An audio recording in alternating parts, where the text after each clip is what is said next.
By the time I found out that she was up for adoption, she was dead set on, no, I need to just be realistic about my life and what my future holds.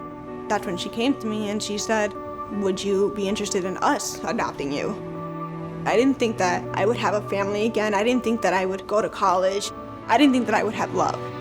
And with that, I just feel like my world is just so much brighter.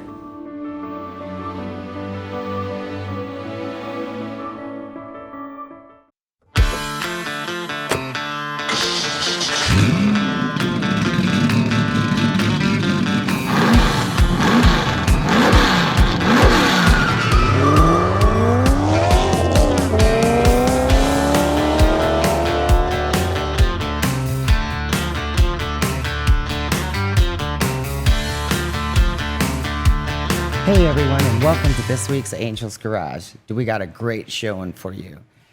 This guy we found as Mark was sitting around doing nothing one day. He had the computer on. I'm blaming you for it. And Custom Mics was on. And once you watch this man, you'll actually get hooked.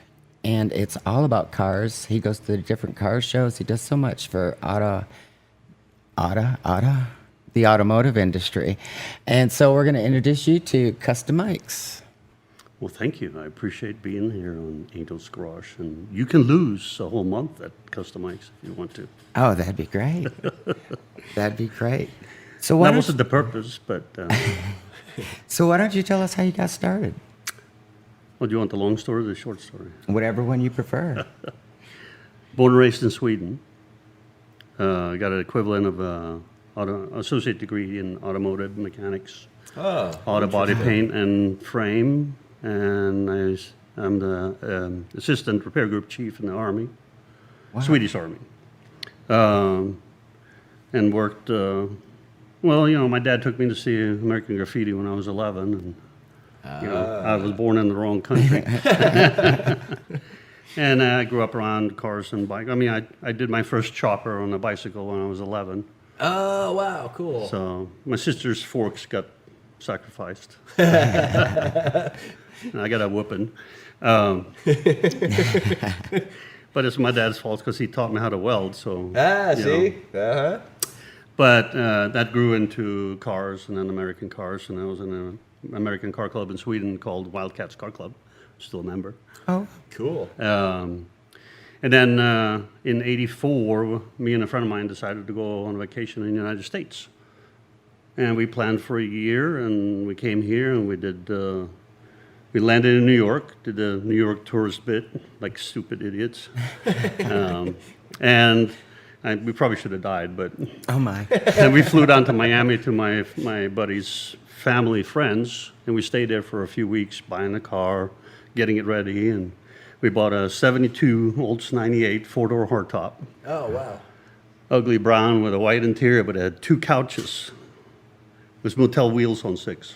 Oh, wow. Motel 6 on wheels, cool. I mean. That's cool. And then we drove that all the way out to Key West, Florida, stepped into the water, and opened up an American beer, and looked at beautiful American women, and that was the start of our trip. Awesome. Then we drove all the way to Long Beach, California, stepped in the water, and between those 2 points was a little over 12,000 miles. Oh, wow. So we That's just kind of went, yeah. you know. Yeah. But what a trip it was. And then in San Francisco, a little bit later, we were watching the docks in the bay. And my buddy goes, you know, I always wanted to work on a ship. And when we go ask, the 4th boat hired him. I dropped him off at 4 in the morning the next day, and then I was alone. And unfortunately, during this time, my parents divorced, and most of my stuff was bulldozed or crushed. Oh, no. So I figured I'd got to start somewhere else. And, you know, if I got to start over there, I might as well start over here. Right. So that led into this and that and restorations. And then I helped a friend of mine, Keith and Rebecca Bell. They have a Rod Powell built 51 Mercury called Rebel 51. And I helped him get it ready for the Oakland Roaster Show. And on our way home one night when my ex-wife late at night after working on it all to about 1 in the morning. We're sitting on a street or an El Camino in San Carlos, and she was looking down the side street, and there was a little Volvo sitting there. And she goes, that looks just like Keith's Mercury. And I'm just like, what? It just never occurred to me. And I looked at the car, and anyway, long story short, 2 days later I bought it, drug it home, fixed it. I chopped it, did the quarter panels, the skirts, ripped it all apart, got it running, and painted it semi-gloss black. And we drove it to Paso Robles in 1985 for the West Coast Customs National. Oh, and that's wow. eventually Cool. grew up to be this car right here. Oh, that's awesome. And that's what started Kustom Ice, really. So does that answer your question? It answers it very well. So I wanted to ask you, you've been doing this for so long. What have you seen happen from when you started in the industry and watching it grow and blossom to where it is now? Lifetime of change, It's a learning experience more than anything. You do the best you can with what you got to begin with. And, it's from building a bicycle to building a moped to building a motorcycle to building a car and, all those type of things. And you learn, you do a bad weld and it breaks. And you put too much Bond on and it falls off. That's it. And A lot of trial and error. yeah. Yeah. It's interesting to see, though, that the industry as itself, when you look at skill sets, we went from having a lot of quality metal shaping people Yes. to decades of not having anybody. Yeah. And the art of it dying to now, we've almost gone too far. Everybody wants a completely metal-shaped car with no Bondo, no filler, no weld marks, or nothing, fully And no polished. money. Yeah. And no money. Yeah, good. And I think, it is fantastic that our culture has gotten to a point where it's celebrated, like even with your show, or Overhauling, or any of the other ones that are out there. At the same time, it has also skewed the average person's perception of what it takes to build a car. Yes, absolutely. And the cost factor. And then, to each his own. If you want to build a low-cost build and you control that way and you source your own parts and all that stuff, it's one thing. But if you go the other way and you pay to have somebody do it, it's really important that you understand what it really takes to do it. Exactly And right. some of the shows that we've had on TV over the last few decades there are some people out there that think the car can be done in 7 days. Yeah, from a swamp and rusted out to Right. just Yeah. bling. Yeah. And reality TV is unrealistic in many ways, and Yeah. that's one of the things we try to do at Kustom Ice. we're real people with real jobs. We're all volunteers. All the Dream Team members are volunteers. They all are in the culture. They live for the culture, and they film the culture or take the pictures or video or share their experience based on living in the culture. And they have day jobs that supports all that. And that gives you a little bit different perspective. But then, like Scott in Army building their truck or his 51 Chevy, he doesn't know all those skills. So some of the things that we've been filming is his struggle, because I'm not going to do it for him. It's his job. Right. You know? Yeah. And that's his learning. And then, so on when we film, some people are like, oh, those welds are crap. And, well, yeah, but they will hold, and he's going to grind them. So he learns to be a grinder versus a welder until he becomes a better welder. Exactly. Yeah. So- This is so Yeah. wonderful because we have these communications, Uh-huh. and sometimes Mark gets a little nervous because how he does it, and he wants to be a perfectionist. And even I if he's watched you redo the fender on that Mustang because he didn't like it That's- on this episode. Standards.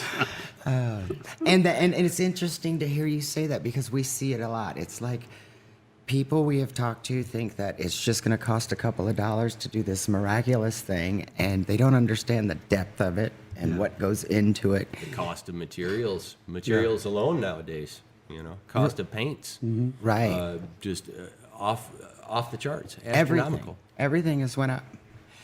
There's been so many like cars that have used to went for $125,000 that are down to like 30 grand, and it's like, are you serious?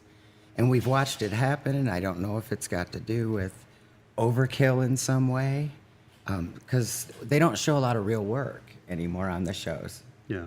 And then the cost of materials continue to go up. Yeah. And Yeah, I mean, like standard materials for a decent paint job nowadays can run $4,000 just in the materials. Yeah. You know, just for the paint, the primer, the base coat, the clear coat, all your sandpaper, buffing it out, cutting it out. You know, it all takes time and a lot of money. You know, a lot of patience too. I think that's also why you have the trend of the patina. That's right. Because you know, you can maintain a car in honest patina. There's a difference between the patina And the fake false patina. stuff. Yeah. But a real car with real patina, there's some value of it from my perspective. And it's no different than you wearing a purple shirt, I'm wearing a black shirt, you're wearing a gray shirt. And, Yeah. you know, you picked every color and you matched the hat. And, you know, but that may not be what the next person wants. Right. And, Right. you know, there's also a lot of bickering online over, well, it's not painted yet. It's not worth anything. And then the painted car, and I've seen this, I've done several patina cars, and you put them out, and the patina car will get more attention than the one with a $30,000 paint job because it just disappears in the sea of painted cars. Yes. You know, and there's a difference between a rat rod and a patina car.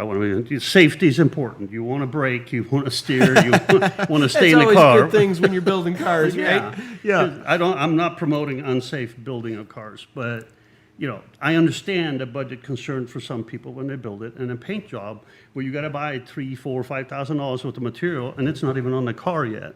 Right. You know, well, he might need to buy a transmission instead, or 4 tires. Exactly. Or the brake stuff. There's something that's a little more important than that at the time, so you have Yeah. to kind of differentiate between them.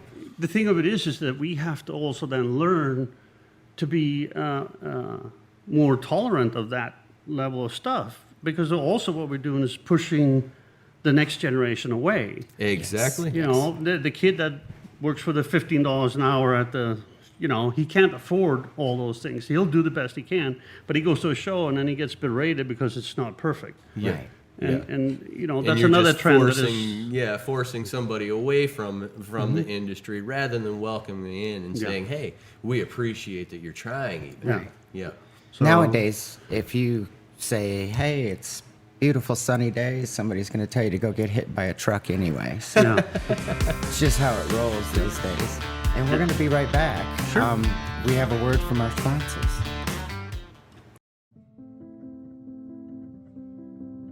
We went to look for school clothes. And I remember I'm like just helping her put on different clothes, and she looked at me and she said, "Mommy, I never thought I would have clothes like this." You know, it's not about having clothes or money, but the fact that she was appreciative of it was what meant a lot to me.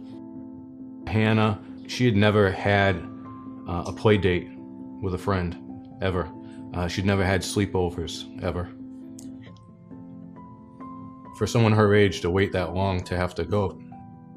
To watch a kid who never knew what it meant to be safe at home to wanting to be home and be around people that love her. Almost as special as the big things is just the little things.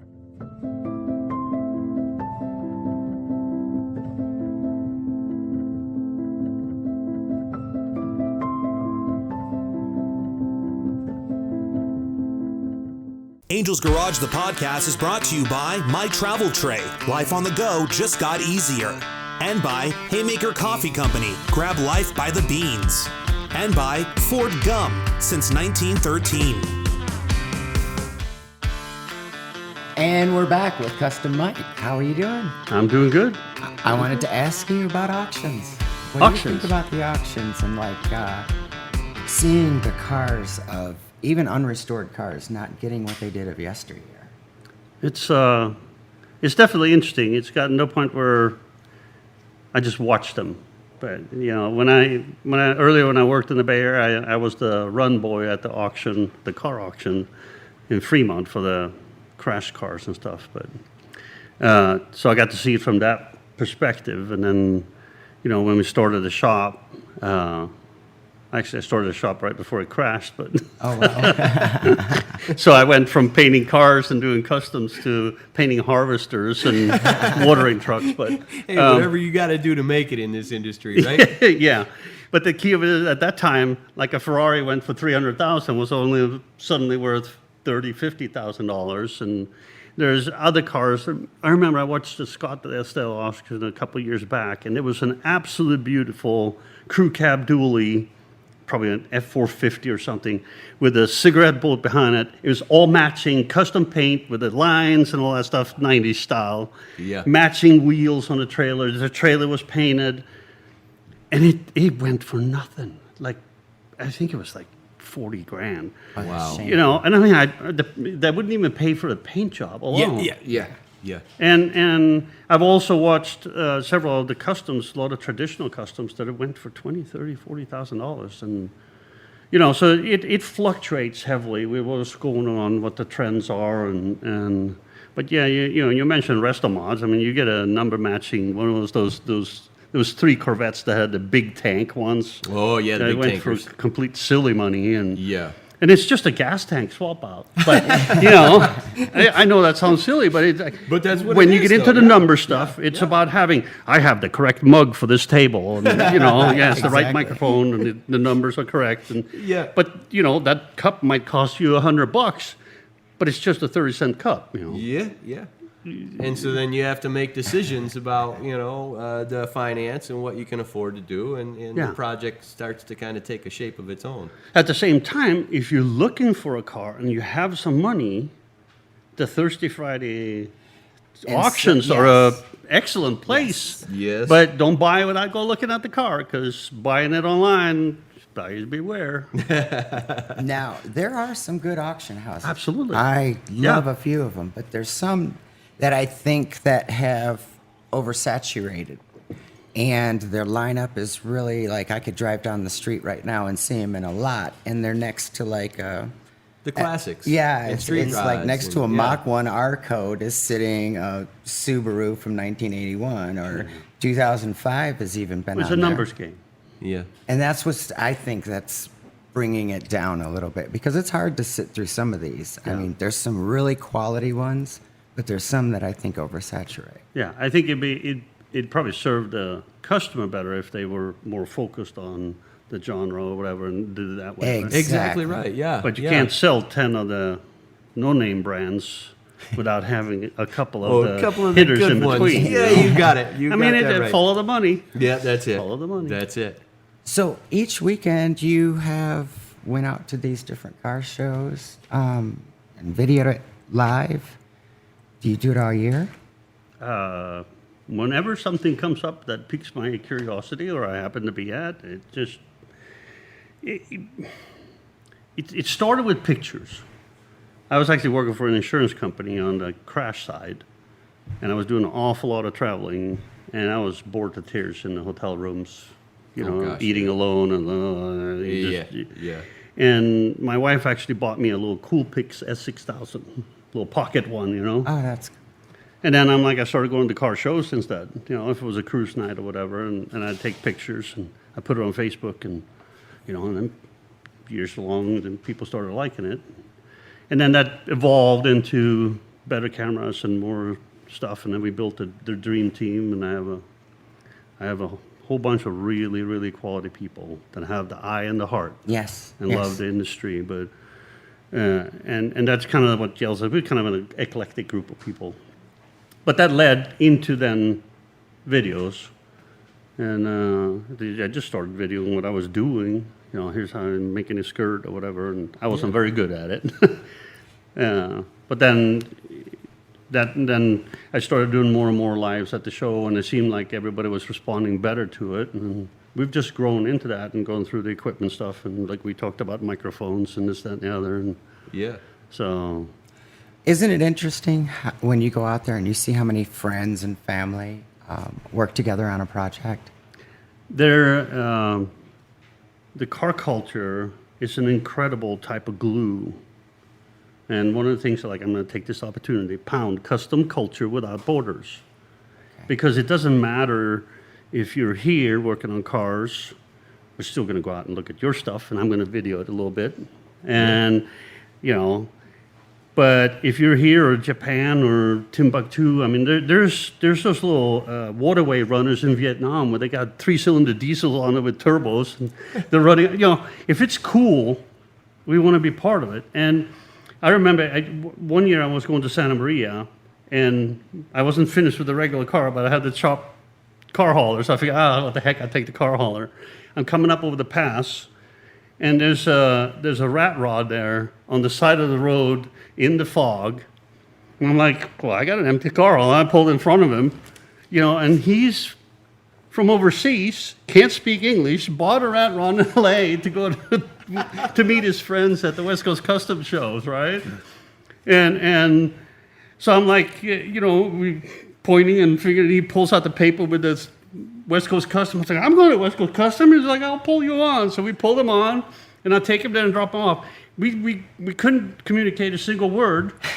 You know, I dropped him off. All his friends were at West Coast Customs. We dropped him up in Paso Robles, and everybody, blah, blah, blah, blah, blah. But, you know, the glue is the cars, the passion for the cars. That's right. And I even have one of my Dream Team member was in the fashion industry and dancing and all that other stuff. But and you know, her father has a large hot rod foundation, and she compares the culture as very, very different. And I won't talk about the negative side on that stuff because it's already known in the industry. But she looks at the car culture as just a saving grace for how they are to each other. I mean, it doesn't matter if it's a drag race or if somebody blows up a turbo and it's the guy that you're going to drag and you need an extra turbo and you have one, they'll give you that one.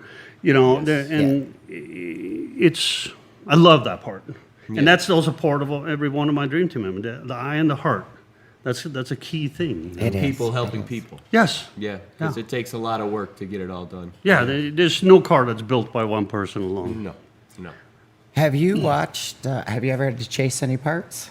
And it's getting harder and harder these days. It's not only is it harder, and I mean, you know, some of the things that happened with the boat that ran aground and all that stuff has just put deliveries to a halt. It's no different than the toilet paper situation, but yeah, you know, and people, how they handle it. But not only that, that's not so bad. But what we have done in the industry is just we've consolidated down to a point where my discount as a shop at the local warehouse, that price point is the same as my customer can buy it for online. Yeah. Oh gosh, yeah. And realistically, I don't sell parts anymore because it doesn't make any sense for me to do it. Yeah, you can't make anything off of it. And I don't want to deal with the, you know, it's like this part doesn't work. And it's like, well, okay, you go take care of it. Right. You know, and then the parts quality is another one too. We have, you know, gosh, there we go. But it's our fault. You know, well, this one's $1. Well, I want that one. This one's 50 cents. Yeah. It looks the same. Yeah. Exactly. But it's not the same. It's not. Yeah. And sourcing parts is a science and a really difficult exercise in networking with the right people. And even when you network with the right people, sometimes they get their parts changed out. Yeah. You know, I dealt a lot with the parts situation on the crash side when I was with the insurance company for 16 years. And that whole routine, even the automotive manufacturers and the dealers are getting bled down with seconds and overruns and leftover inventory that is not controlled coming down in the pipeline to sell just simply because they're looking at the chasing the dollar value because that's all the customers think about. Yeah. And that's a sad part. So, you know. And that affects the quality and the value of the car as well. If you've got, say, reproduction items versus the original items or how the car is repaired. Yeah. I mean, I have a 40 Pontiac that we did a whole front end on. And it has not been on the road yet. And the rubber pieces around the suspension joints are already cracking. Oh, my gosh. And I'm just like... How does that happen? Yeah. We were at a show, and center cap started peeling off all the chrome. And it was like, what the heck's going on? And there was, underneath the chrome, there's only the copper. No nickel. Yeah. They skipped the whole nickel process, like you say, and that was that, you know. You can't take the shortcuts like that and expect it to turn out right. But again, I got to come back to it's the end user that is driving the chase for price. If you Yes. want to have good stuff, buy stuff made here that you know is good. And, you know, I'm not going to downplay. There are other sources of good parts, but, you know, it's a choice. And as long as we chase the dollars, it's always going to bite us in the butt. Yeah. That's true. It is. That's true. Yeah. Mike, I have to ask you, how do you get a coloring book? It's a stroke of luck.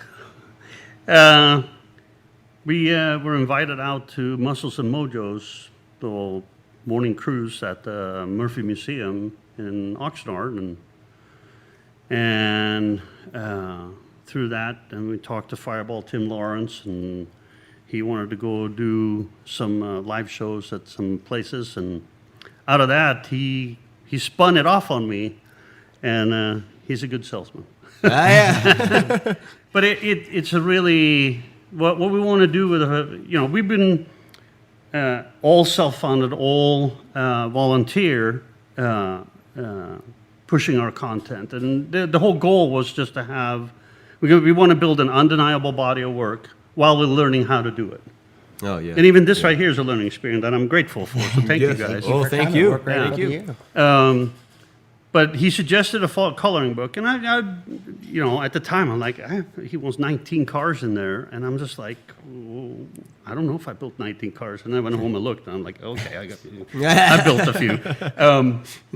But yeah, he's been doing them for a lot of people, and it was you know, so they'll get sold through Fireball Publishing and whatever, all the channels he has, and we'll work on that. And I think in October we're going to start. To do the layout for the Kustom Mike's coloring book. But that's a way that instead of asking for money... So that just started. What, the what? It just started. Getting the book together. Yeah. Oh, wow. It's just, we're going to make it in October That's with cool. Fireball and to do the layout and stuff. But that's a way for us to give something to our audience and give them an opportunity to support us in some ways. Right. You know, and you know, I mean, it is, it's almost overwhelming because it's just like, coloring book is pretty cool, but Right. Yeah, I don't want to come out and ask for money to do what we're doing. I want to make it easy for them. So if they do something, they can have something for it. And the coloring book, I thought, was a great way to start. Right. That's yeah. nice. See, again, everybody trying to work together and do something positive. But I've had several other opportunities to get funded. But the problem with most of those is they're 51%, and you have to do this and you have to do that. And I have a lot of friends that have done TV shows that aren't exactly happy at the other side of it. So we figured we've done it for this long. I can fund it forever if I have to, as long as I have creative control. How do people get in touch with you? Kustom Mike's. Anywhere on social media. On YouTube with 2 M's, because somebody took it before me. But there's only one originator. There you go. Only one original. Mark, what do you got planned today? This week for Mark's Minutes, sometimes you need an extra set of hands, and we're going to show you how to do that. As if mine weren't good enough. We'll see you next time. So today we're going to show you tips about how to use a paint gauge, how to identify incorrect bodywork, and how to rectify that with a copper spoon when you're welding. The purpose of a paint gauge is to show you how thick the paint or filler underneath to the metal is. They can range anywhere from $20 all the way up to hundreds of dollars, so be careful which ones you buy. There is a limit as to you're wasting your money. Some of the ones that are moderately priced do just as good of a job as the ones that are super expensive. As you can see, Angela with her fancy nails is displaying the model here that we like to use in our shop. But her nails are so thick that the paint gauge won't stick there either. As we're chipping away and getting the old nasty filler off of here, we discovered the cause of it. Mr. Ugly, rust underneath everywhere, popping off the filler and paint. Oh boy. So if you use a sharp chisel and you keep it level to the metal, it'll save you a lot of time, it'll save you a lot of money in sandpaper. The next step is going to be sanding off any kind of old nasty welds, grinding all that off and getting the metal clean again. As you can see from the fender that we're working on, we've discovered some really bad welds and some really bad rust underneath. I like to use a copper spoon as a backer. because the weld does not stick to the copper, but it gives you a surface that the weld stops where you want it to. I got the piece of copper from the recycling yard. Once I told the gentleman what I was doing with it, he gave it to me for free. Now I'm going to show you how to start tacking your fender in place and how to start welding. So I like to start in the middle of the panel, because that way you can work your warps out to either side. As the metal grows or changes its direction, you can work it still. If you start on the outsides, you're already screwed. And that's how you build on a budget today on Mark's Minutes.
By the time I found out that she was up for adoption, she was dead set on, no, I need to just be realistic about my life and what my future holds. That's when she came to me and she said, would you be interested in us adopting you? I didn't think that I would have a family again. I didn't think that I would go to college. I didn't think that I would have love. And with that, I just feel like my world is just so much brighter.